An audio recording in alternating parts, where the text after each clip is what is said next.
everyone. Welcome to This Monstrous Life.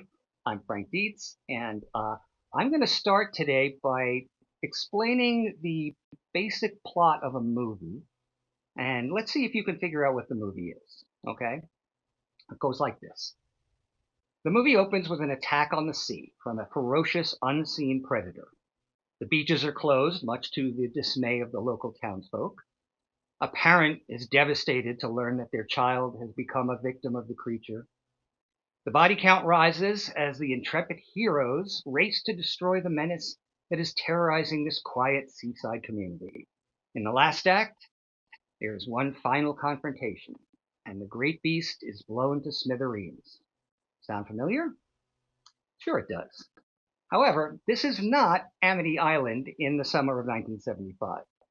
This scenario took place 18 years before Bruce the Shark swam afoul of Chief Brody, way back in the black and white beauty of 1957. The monster that challenged the world is a bit of an oversell as titles go, since the monsters really only challenge about 6 miles of the Salton Sea area. However, this often overlooked little gem offers up some very effective and sometimes gruesome radiation-era scares. When a couple of Navy divers are found sucked dry of their vital fluids, and I don't mean the fun kind, and another literally dies of fright, Commander Tim Holt and scientist Hans Conried are called in to investigate. They quickly discover that an earthquake has awakened some massive mollusks from their prehistoric slumber, just like the beloved mail-order sea monkeys of yesteryear. You all had them, I'm sure. A splash of salt water reconstitutes these elephantine escargots, and we are on the menu. So while the plot is standard issue 1950s sci-fi, The Monster That Challenged the World has some nice surprises up its seashell. Director Arnold Levin makes a refreshing choice in casting kind of doughy Tim Holt as the hero, who would typically be tall and square-jawed like James Arness and them. But Holt is properly authoritative and heroic, even if his character's name, Twillinger, sounds more like the name of a character that Hans Conried would play in a different movie.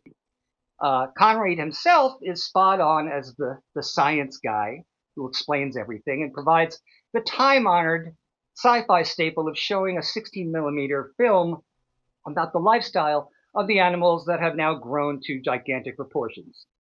You can also see this in Them and in Tarantula and a whole bunch of movies. Familiar character actor Milton Parsons makes a comical appearance as a creepy town historian. As the love interest, Audrey Dalton is so gorgeous, she becomes the focal point of any scene she's in. And, thankfully, her romance with Holt is kept to an acceptable level for a giant snail movie.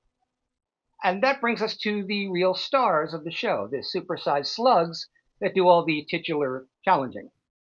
These googly-eyed, mandible-mashing critters, which, like them, are full-size animatronic puppets.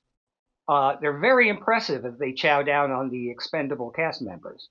The final showdown, in which the last remaining shell spawn traps Dalton and her daughter in a lab closet, is as heart-pounding as any big bug film gets. And in an inspired moment that has to be seen to be appreciated, Director Levin heightens the suspense by having Holt and Conried, who are on their way to the lab, discuss whether to stop and have breakfast or not. Oh my gosh, it's so great. Now, almost 2 decades later, and on the opposite coast, another oversized beast arrives to similarly threaten the lives and prosperity of a small seaside community. Now, the question is, were Steven Spielberg and Carl Gottlieb influenced by The Monster That Challenged the World when they created Jaws? Well, probably not, but the two films do share more than a few little plot nuggets, and Jaws owes as much to Monster as it does to Moby Dick.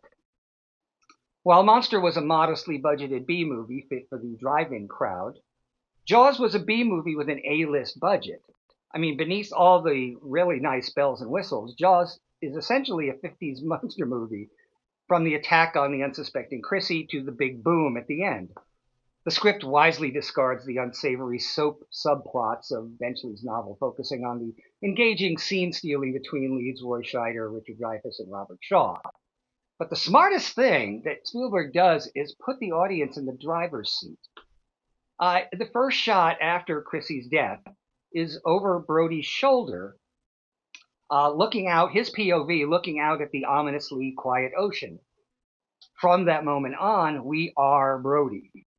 So when the monster comes for him, he comes for us. And it's no accident that the last real shot of the movie is also looking over Brody's shoulder again, this time swimming back towards land. Despite one forgivable plot hole, the same one that gnarly head pops out of, and the infamous stories of the onset shark malfunctions, Jaws remains the gold standard of sea monster cinema. In the end, the monster that challenged the world may be the poor country kraken to Jaws' big city shark, but both rise to the challenge with vastly entertaining tales, and they even wrap up with the same great news. It's safe to go back in the water again. Well, at least for the moment. All right, I hope you enjoyed this little visit to these two films. If you liked it, please like, and please subscribe. I'm having such a ball doing this, and I'm going to do a lot more, and would love to have you come along for the ride, okay? So until next time, stay out of the water, and